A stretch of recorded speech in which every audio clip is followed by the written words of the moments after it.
안녕하십니까. 차고영 목사입니다. 오늘은 참 성찬에 대하여 라는 제목으로 말씀을 나눌 때 큰 은혜가 되시기를 바랍니다.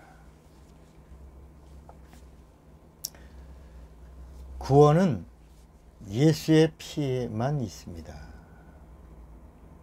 또 예수의 피가 죄를 구원하신다는 사실을 믿는 믿음에만 구원이 있습니다. 예수의 피와 예수의 피를 마심, 이것이 복음입니다. 복음은 피에 있는 생명을 말합니다. 그런데 이 복음은 반드시 전해야 됩니다. 전하지 않으면 들을 수 없고, 듣지 못하면 이 믿음을 소유할 수가 없습니다. 왜냐하면 믿음은 들음에서 나기 때문입니다. 그래서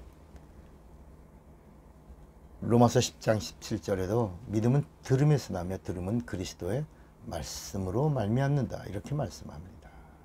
전해준 믿음, 들은 믿음만이 복음이고, 이 믿음으로만 구원에 이르는 것입니다. 자, 여러분, 복음을 들으셨습니까? 그리고 이 복음을 듣고 예수의 피와 피의 생명을 마셨습니까? 그럼 이 피를 마시는 방법을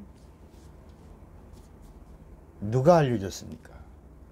어디서 배웠습니까? 피를 마시라. 예수님도 피를 마셔라. 그럼 피 마시는 방법이 피를 어떻게 마셔요? 누가 피를 마시는 것을 가르쳐 준 적이 있나요? 아쉽게도 예수의 피를 마시는 방법을 모릅니다. 모르니까 가르쳐 준 자도 없고, 가르쳐 준 자가 없으니까 구원과 상관없는 일에 매여서 사는 겁니다. 예수의 피를 마시는 방법은 말씀에 대한 믿음입니다. 신약의 믿음은 구약의 순종입니다. 구약은 말씀에 대한 순종을 말하고, 신약은 말씀에 대한 믿음을 말합니다. 이렇게 순종과 믿음이 동격입니다. 순종에는 짐승의 피가 있고, 믿음에는 하나님의 피가 있습니다. 순종은 믿음의 그림자고, 믿음은 순종의 실상입니다. 살려면 예수의 피를 마셔야 합니다. 예수의 피를 마시려면 복음에 순종해야 합니다. 그러니까 예수의 피를 마신 자는 반드시 복음을 전해야 합니다. 복음을 전한 자가 예수의 피를 마신 자요, 예수의 피를 마신 자가 복음을 전하는 것입니다. 그래서 이 사실을 성령이 보증하시면 성령으로 복음을 전하는 증인이 되는 것입니다. 오직 성령이 너에게 임하시면 너희가 권능을 받고 예루살렘과 온 유다와 사마리아와 땅끝까지 이르러 나의 증인이 되리라, 이렇게 말씀하신 겁니다. 구약에는 짐승의 피를 묻혔습니다. 신약에는 예수의 피를 마셔야 되는데, 예수의 피를 마시는 것이 이렇게 성경을 읽으면서 아멘 이렇게 아멘 하면서 말씀을 먹는 것도 아니고, 어디다가 예수의 피를 묻히는 것도 아니고, 그 예수의 피를 마시는 거, 예수의 피를 묻히는 거, 이것이 뭐냐, 어떻게 하는 거냐? 진리의 말씀에 대한 순종, 이것이 피를 마시는 겁니다. 자, 그러면 성찬 때 우리가 피를 마시잖아요. 예수의 피를 마신다, 성찬을 마신다, 그리고 떡을 먹죠. 고린도전서 11장 23절에 보면, 내가 너에게 전한 것은 주께 받은 것이니 곧 주 예수께서 잡히시던 밤에 떡을 가지사 축사하시고 떼어 가라사대, 이것은 너를 위하는 내 몸이니 이것을 행하여 나를 기념하라 하시고, 식후에 또한 이와 같이 잔을 가지시고 가라사대 이 잔은 내 피로 세운 새 언약이니 이것을 행하여 마실 때마다 나를 기념하라 하셨으니 너희가 이 떡을 먹으며 이 잔을 마실 때마다 주의 죽으심을 오실 때까지 전하는 것이니라. 그러므로 누구든지 주의 떡이나 잔을 합당치 않게 먹고 마시는 자는 주의 몸과 피를 범하는 죄가 있느니라 그랬습니다. 그러니까 복음을 듣고 생긴 믿음이 구원에 이르고 성령은 이 사실을 보증해 주십니다. 참 성찬이란 뭐냐? 성찬이 뭐냐?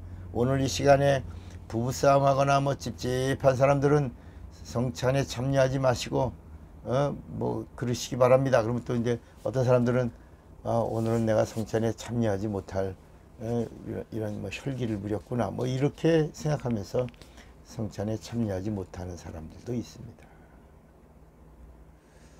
참 성찬이 뭘까? 그러니까 참된 성찬이란 뭐냐? 복음을 전한 자와 복음을 전할 자가 참여하는 의식이 성찬입니다. 성찬은 예수 피의 생명을 기념하는 것입니다. 성찬은 예수 말씀의 영생을 기념하는 것입니다. 두 가지입니다. 예수 피의 생명과 예수 말씀의 영생을 기념하는 것입니다. 그래서 내 살을 먹어라 내 피를 마셔라 하신 것입니다. 여러분들이 생일날 미역국을 먹고 생일잔치를 하고 이 세상에 내가 태어난 것을 잊지 않고 기억하고 그리고 사람들에게 내 생일날이 언제야? 내 생일날이야? 뭐 이러면서 슬쩍 선물을 강요하지 않습니까? 이렇게 성찬을 할 때마다 예수의 피에 있는 생명과 예수의 말씀 안에 있는 영생을 잊지 말라는 것입니다. 다시 말하면 성찬에 참여할 때마다 예수의 은혜를 잊지 말고 기념하라는 말씀입니다. 요한복음 6장 53절에도 예수께서 이르시되 내가 진실로 진실로 너희에게 이르노니 인자의 살을 먹지 아니하고 인자의 피를 마시지 아니하면 너희 속에 생명이 없느니라. 내 살을 먹고 내 피를 마시는 자는 영생을 가졌고 마지막 날에 내가 그를 다시 살리리니 내 살은 참된 양식이요 내 피는 참된 음료로다 그랬습니다. 그러니까 복음을 전하지 않는 자가 성찬에 참여하면 성찬을 범하는 자가 되어 심판대에 올라가서 신문을 받습니다. 이렇게 성찬과 구원과 전도와 영광이 동격입니다. 여러분 생일날에 진짜 내 생일이 언제라고 사람들에게 알리지 않습니까? 명품 옷을 입거나 명품 가방이 있으면 그거 입고 싶고 그거 들고 다니고 싶고 자랑하고 싶고 그러지 않습니까? 좋은 일이 있거나 대학에 합격하거나 승진하거나 그러면 자랑하고 싶지 않습니까? 여러분 예수의 피와 살이 그 예수의 피와 살의 은혜로 말미암아 내 죄를 담당하시고 내가 받을 저주와 심판을 대신 받으시고 나를 살려주신 은혜를 전하는 것이 은혜 받은 자의 당연한 의무요 마땅한 하나님의 일이라는 것입니다. 그래서 성령이 임하자 전도자들이 담력을 얻고 예수의 증인이 되었습니다. 목숨을 내놨습니다. 다 순교했습니다. 성령 받은 다음에는. 그래서 성령은 예수의 증인, 부활의 증인, 은혜의 증인, 증인으로 목숨을 내놓고 증인으로 순교까지 한 것입니다. 우리가 복음을 전하지 않으면 하나님의 일을 방해하는 자, 곧 사단적이 되는 겁니다. 그리고 하나님의 일을 하는 자를 방해하면 마귀적이 되는 겁니다. 사람을 방해하면 마귀적, 하나님의 선교, 미셔데이, 선교를 방해하는 것은 사단적이 되는 겁니다. 참 성찬은 오늘 부부 싸움한 사람, 마음이 찝찝한 사람 성찬 받지 마시오, 이런 게 아닙니다. 참 성찬은 복음을 전한 자는 성찬에 참여하시기 바랍니다. 또 복음을 전할 자는 누구나 성찬에 참여하시기 바랍니다. 이렇게 전해야 하는 것입니다. 그러니까 참 성찬은 복음을 전하고 받는 것이요, 장차 복음을 전할 자가 받는 성찬입니다. 전도는 하나님이 가장 기뻐하시는 하나님의 일입니다. 성령은 믿음과 피를 보증하시고 인쳐주시는 하나님이십니다. 우리 모두 예수의 피와 예수의 피를 믿는 믿음으로 복음을 힘껏 전하고 하나님의 기뻐하심의 동력자로 쓰임받고 영혼들이 구원받음을 기뻐하는 자가 되시기를 바랍니다. 오늘은 이 참 성찬의 비밀에 대해서 말씀을 나눴습니다. 사랑하고 축복합니다. 차고영 목사입니다.